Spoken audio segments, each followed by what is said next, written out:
함께 말씀을 나누길 원합니다. 그리스도인의 죽음이라는 제목으로 함께 말씀을 나누기 원하는데요. 요한복음 5장 28절에서 29절 말씀을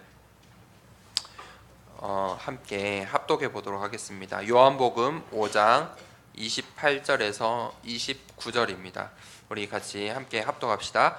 이를 놀랍게 여기지 말라. 무덤 속에 있는 자가 다 그의 음성을 들을 때가 오나니 선한 일을 행하는 자는 생명의 부활로 악한 일을 행하는 자는 심판의 부활로 나오리라. 아멘. 소일인문답 이 37문의 질문은 이렇습니다. 신자들이 죽을 때 그리스도인에게서 얻는 은덕이 무엇인가? 답은 이렇습니다. 그들이 죽을 때 신자들의 영혼이 온전한 거룩에 이르고 즉시 영광에 진입하며 그리스도와 연합하여 그들의 몸이 부활할 때까지 무덤에서 안식을 하는 것이다. 오늘 이 죽음에 대한 이 성경의 교리들을 함께 살펴보길 원합니다. 하나님께서 인간을 창조하실 때 우리가 소요리문답 5에서 8문쯤에 이 교리를 다뤘던 것 같아요. 하나님께서 인간을 창조하실 때 이원적인 그런 존재로 창조하셨죠. 인간에게 본질적인 두 가지 요소가 있어요. 하나는 육체이고 하나는 영혼이죠. 이 두 가지 요소가 모두 있어야 살아있는 인간이다라고 할 수가 있죠. 그렇다면 죽음은 무엇입니까? 육체와 영혼이 서로 분리되는 사건을 보고 우리가 죽음이라고 이야기를 합니다. 인간이 죽을 때 그 인간의 육체는 먼지로 돌아가고 부패하게 됩니다. 사도행전 13장 36절에 다윗은 당시에 하나님의 뜻을 따라 섬기다가 잠들어 그 조상들과 함께 묻혀 썩음을 당하였을 때, 이 인간의 육신은요, 죽으면 영혼과 육신이 분리되면 그 육체는 묻혀서 썩음을 당한다라고 이 다윗의 죽음을 성경은 기록하고 있죠. 이 죽음은 신자든 불신자이든 모든 인간에게 똑같이 해당되는 상황입니다. 누구나 죽으면 그 육신은 썩음을 당해서 부패하고 흙으로 돌아가게 된다는 것입니다. 이 육체적인 죽음에 있어서 신자와 불신자 간에는 차이점이 없죠. 하지만 성경에 이렇게 이야기합니다. 큰 차이점이 있다. 그 차이점이 무엇이죠? 바로 영혼의 차이점이에요. 신자는 죽음이 있은 이후에 그 영혼이 거룩해져서 즉시 영광에 들어가게 돼요. 하지만 불신자들의 영혼은 어떻게 됩니까? 그 즉시 죽음의 즉시 지옥의 고통을 경험하게 된다는 것이죠. 누가복음 23장 43절에 이렇게 기록합니다.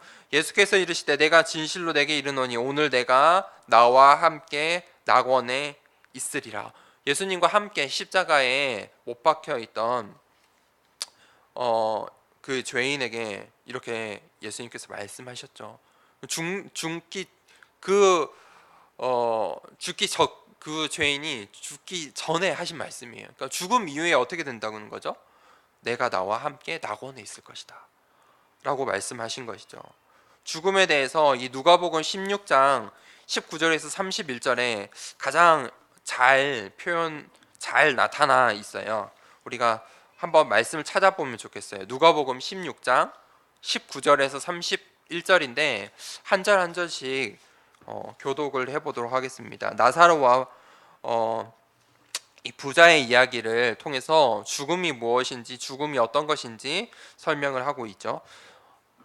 누가복음 16장 19절에서 31절입니다. 이 성경 구절을 잘 읽으면 이 소요리 문답의 이 오늘 이 그리스도인의 죽음에 대해서도 잘 이해할 수 있을 거라고 생각이 됩니다. 19절을 제가 먼저 읽겠습니다. 한 부자가 있어 자색 옷과 고운 베옷을 입고 날마다 호화롭게 즐기더라.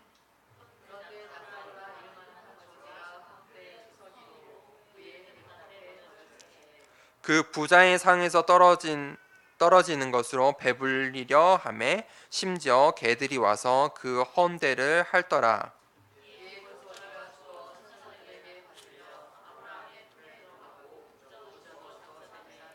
그가 음부에서 고통 중에 눈을 들어 멀리 아브라함과 그의 품에 있는 나사로를 보고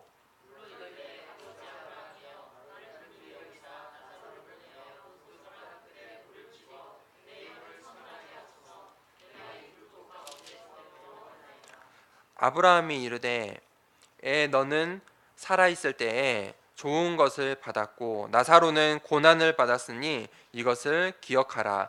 이제 그는 여기서 위로를 받고 너는 괴로움을 받느니라.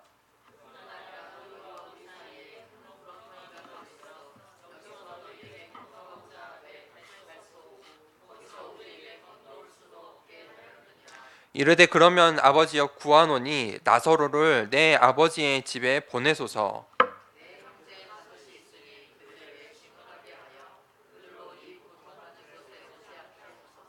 아브라함이 이르되 그들에게 모세와 선지자들이 있으니 그들에게 들을지니라.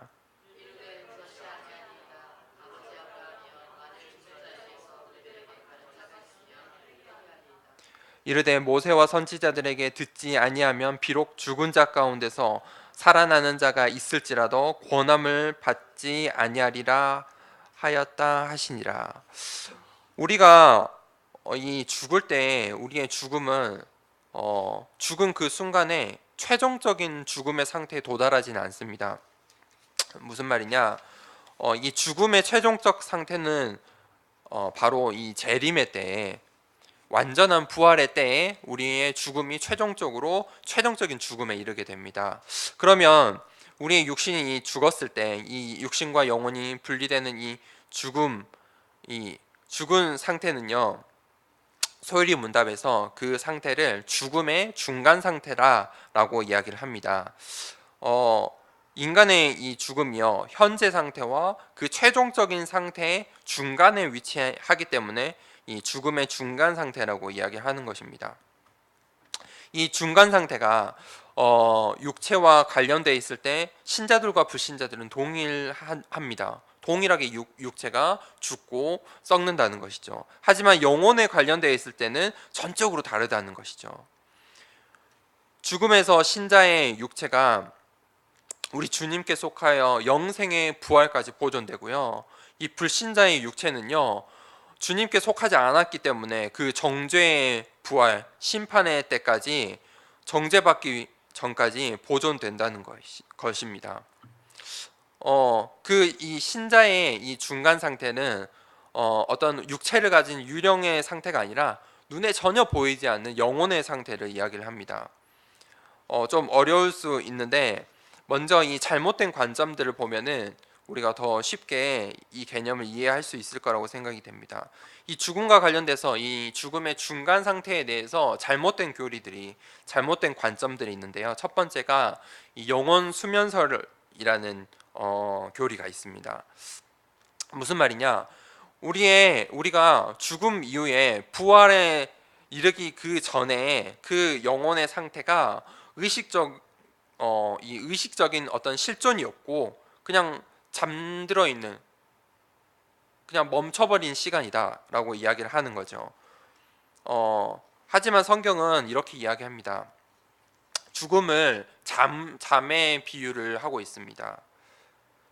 잠과 신자의 죽음은 매우 유사하기 때문입니다. 이 죽은 육체는요, 잠자는 육체와 비슷합니다.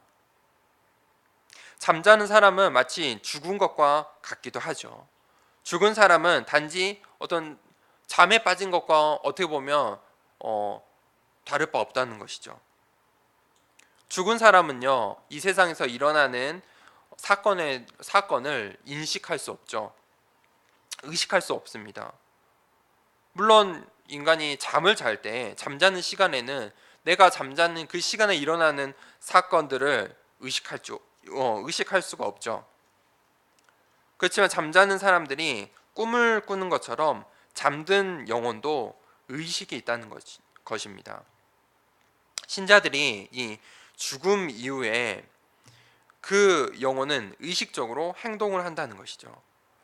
그렇기 때문에 영혼이 잠들어 버린다. 부활 전까지 그냥 잠들어 있다는 이 수면설은 잘못된 교리라는 것입니다. 두 번째는 우리가 더 잘 알고 있는 것입니다. 이 천주교의 연옥 교리인데요. 천주교에서는 이 연옥 교리를 가르치죠. 이렇게 가르칩니다. 이 가톨릭 교회의 교훈에 따르면 보통 신자들이 죽으면요 중간적인 처소에 들어가야 되는 겁니다. 그곳은 천국도 아니고 지옥도 아닌 곳이죠. 이곳에서 이 연옥이라는 곳에서 신자들이 자신의 여죄를 정화하기 위해서 자신이 지었던 그 죄에 대한 죄를 일시적으로 고난받는 장소다라고 가르칩니다. 어떤 사람은요 그곳에서 오래 머물러 있고 어떤 사람은 잠시 머물러 있습니다. 그 차이가 어디에서 나느냐? 이 살아있을 때 타인을 위해서 얼만큼 기도했는지, 얼만큼 선행을 했는지, 또는 지상에 지금 있는 사람들이 이 연옥에 있는 사람들을 위해서 얼만큼 헌금을 했는지, 그것을 총괄해서 고통을 줄일 수 있다라고 이야기하는 교리가 바로 이 연옥 교리입니다. 이것은 분명히 성경과 반대되는 교리이죠. 왜 그렇습니까? 오직 예수 그리스도만이 자기 백성을 대신하여 모든 고난을 당하셨다는 사실 때문입니다. 그리스도께서 우리를 위해 죽으신 그 죽음과 부활은요 완전한 것입니다. 그래서 인간의 노력과 어떤 허물과 선행으로 더 채워야 하는 그런 부족한 사랑이 아니라는 것이죠. 그리스도의 사랑과 은혜는 완전한 것입니다. 그래서 이 연옥 교리는 성경과 완전 반대되는 것입니다. 이렇게 소요리 문답에서 죽음, 이 육체의 죽음에 대해서 관심을 갖는 이유가 있습니다. 사람들이 이 구원에 대한 관심을 가지면서 이상하게만큼 이 육체에 대한 평가를 육체를 쉽게 생각한다는 겁니다. 이 우리가 가진 이 육신을 쉽게 생각하고 하찮게 생각한다는 것입니다. 그리스도인들이 마치 영혼의 문제가 가장 중요하고 영혼의 문제만이 궁극적인 문제인 것처럼 생각한다는 것이죠. 그래서 그 신자들의 육체는 구원에 있어서 어떤 부분도 영향을 미치지 못한다라고 생각한다는 것이죠. 그래서 이 소요리 문답 이 신앙 교육서에서는 우리의 죽음에서조차 이 육신이 중요하다는 것을 이야기합니다. 왜 그렇습니까? 신자는 예수 그리스도와 연합한 자이죠. 이 예수 그리스도와의 연합은 우리의 영혼뿐만 아니라 우리의 육체도, 우리의 육신도 연합되어 있기 때문입니다. 그리스도께서 우리의 영혼만 돌보시는 게 아니라 우리의 육신까지 돌보신다는 것입니다. 요한복음 5장 28절 29절 오늘 읽었던 본문에 이렇게 기록되어 있습니다. 이를 놀랍게 여기지 말라. 무덤 속에 있는 자가 다 그의 음성을 들을 때가 오나니 선한 일을 행하는 자는 생명의 부활로 악한 일을 행하는 자는 심판의 부활로 나오리라. 이렇게 기록되어 있죠. 무덤 속에 있는 자. 이 무덤 속에 있는 자가 어떤 자이죠? 이 중간 상태를 이야기하는 거예요. 이 신자들의 죽음, 이 중간 상태에 있는 우리의 죽음을 이야기하는 거죠. 다 그의 음성을 들을 때가 오나니, 그때가 언제이죠? 예수님께서 이 땅에 다시 오실 그 부활의 때이죠. 그때의 심판의 때에 선한 일을 행한 자는 생명의 부활로, 악한 일을 행하는 자는 심판의 부활로 우리의 육체까지 완전하게 부활된다는 것이죠. 우리의 잠자는 것은 우리 육체예요. 이 육신은요 부활의 때까지만 잠을 자게 돼요. 그래서 우리가 이 중간의 상태에 있는 이 죽음을 우리 신자들의 최종적인 완전한 희망처럼 생각해서는 아니 되죠. 그래서 바울은 이렇게 이야기를 해요. 고린도후서에 이 중간의 상태의 죽음은 우리가 바라고 고대하고 기대해야 되는 궁극적인 소망은 아니다라고 이야기를 합니다. 고린도후서 5장 1절에서 8절을 우리 함께 찾아서 한번 읽어봤으면 좋겠습니다. 고린도후서 함께 찾아봅시다. 고린도후서 5장입니다. 고린도후서 5장 1절에서 8절을 함께 교독하면서 읽어보았으면 좋겠습니다. 고린도후서 5장 1절을 제가 먼저 읽겠습니다. 만일 땅에 있는 우리의 장막 집이 무너지면 하나님께서 지으신 집 곧 손으로 지은 것이 아니요 하늘에 있는 영원한 집이 우리에게 있는 줄 아느니라.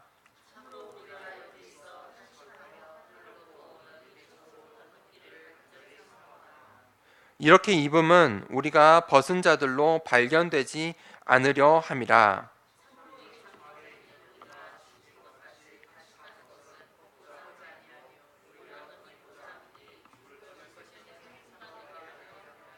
곧 이것을 우리에게 이루게 하시고 보증으로 성령을 우리에게 주신 이는 하나님이시니라.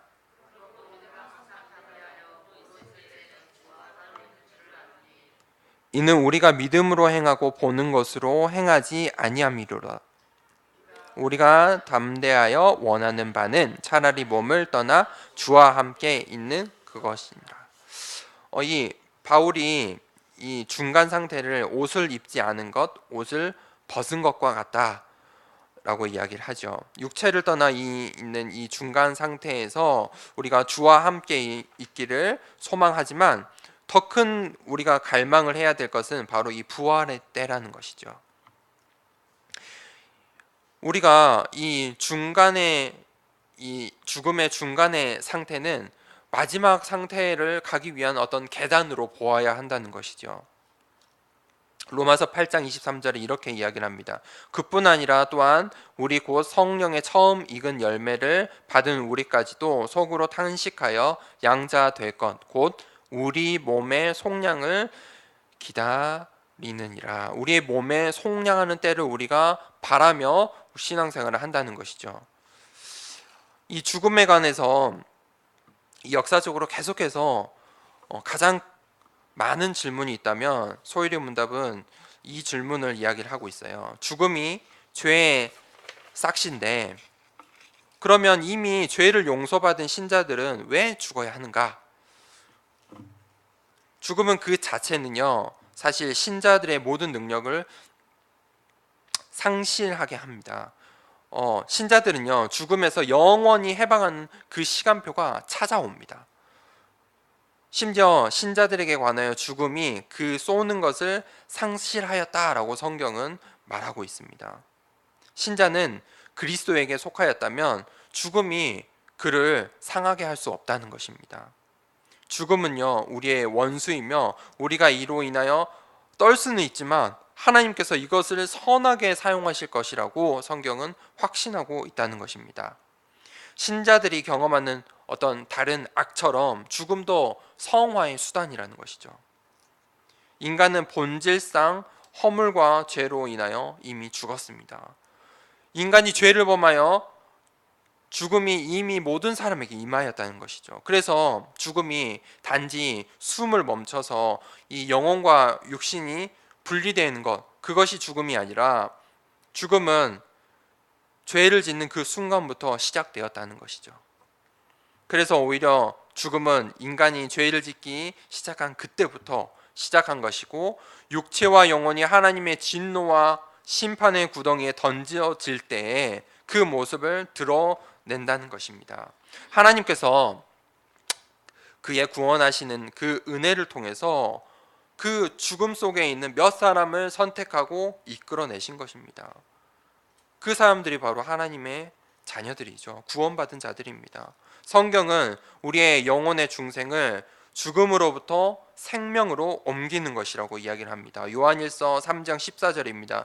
우리는 형제를 사랑함으로 사망에서 옮겨 생명으로 들어간 줄을 알거니와 사랑하지 아니하는 자는 사망에 머물러 있느니라. 사실 우리는 이 사망의 구덩이에 있던 사람들입니다. 하나님께서 우리를 사랑하심으로 우리를 선택하셔서 이 사망에서 생명으로 옮겨주셨다는 것이죠. 하나님께서 우리의 영혼을 죽음의 능력으로부터 이끌어내신 것과 같이 이 마지막 날에 이 부활의 날에 그분이 우리의 육체를 죽음의 능력으로부터 완전히 건져내신다는 것입니다. 우리의 영혼과 달리 우리의 이 육체, 아직 죽음의 능력으로부터 완전히 건져냄을 입지 못하는 것은 우리가 이 세상에서 하나님을 섬기도록 하기 위한 하나님의 섭리라는 것입니다. 영광스러운 우리가 마지막 날을 기다리고 천국을 소망하며 살아가는 삶이 가장 신자에게 있어서 가장 행복하고 즐거운 인생입니다. 하나님의 자녀는 죽음을 두려워하지 않고 영원한 생명을 사모하고 마지막 날까지 하나님을 섬기고 찬양하는 그런 백성의 삶을 살아야 합니다. 그래서 성경에 위대한 우리의 믿음의 위인, 믿음의 선배들, 순교자들은 복음을 위해서 영광스러운 죽음을 선택했다는 것입니다. 죽음이 무엇인지 알았던 그들은 순교도 기쁨으로 맞이했다는 것입니다. 그래서 로마 시대에 이 로마에 핍박하던 황제들의 열 황제의 핍박 속에 있던 순교자들이 그 순교의 순간에 다 웃었다고 하죠. 그래서 황제들이 더 그 핍박을 멈추지 못했다고 해요. 왜 웃는지를 몰라서. 왜 저들이 그 죽음 앞에서 신앙을 포기하지 못할까? 그런 것들로 더 그 핍박을 더 심하게 했다고 합니다. 왜 웃으면서 신앙을 선택하고 죽음을 선택할 수 있었을까요? 그리스도인의 죽음은 영광스럽기 때문입니다. 영광스러운 것이기 때문입니다. 하나님께서 인간에게 주신 죽음의 섭리라는 것입니다. 하나님의 자녀의 죽음은요, 참된 복을 누리는 시작입니다. 우리의 인생을 하나님께 기쁨이 되도록 힘써 주님을 사모하고 예배하는 하나님의 자녀의 삶을 살아야 합니다. 마지막 날 우리의 영혼과 육신이 부활하여 그 마지막 날에 우리가 하나님과 함께 그 영광에 참여하는 날이 오게 될 것입니다. 그래서 그리스도인의 삶은 천국을 바라보고 하늘나라의 소망을 바라보고 사는 것입니다. 이 시간에 함께 기도했으면 좋겠습니다.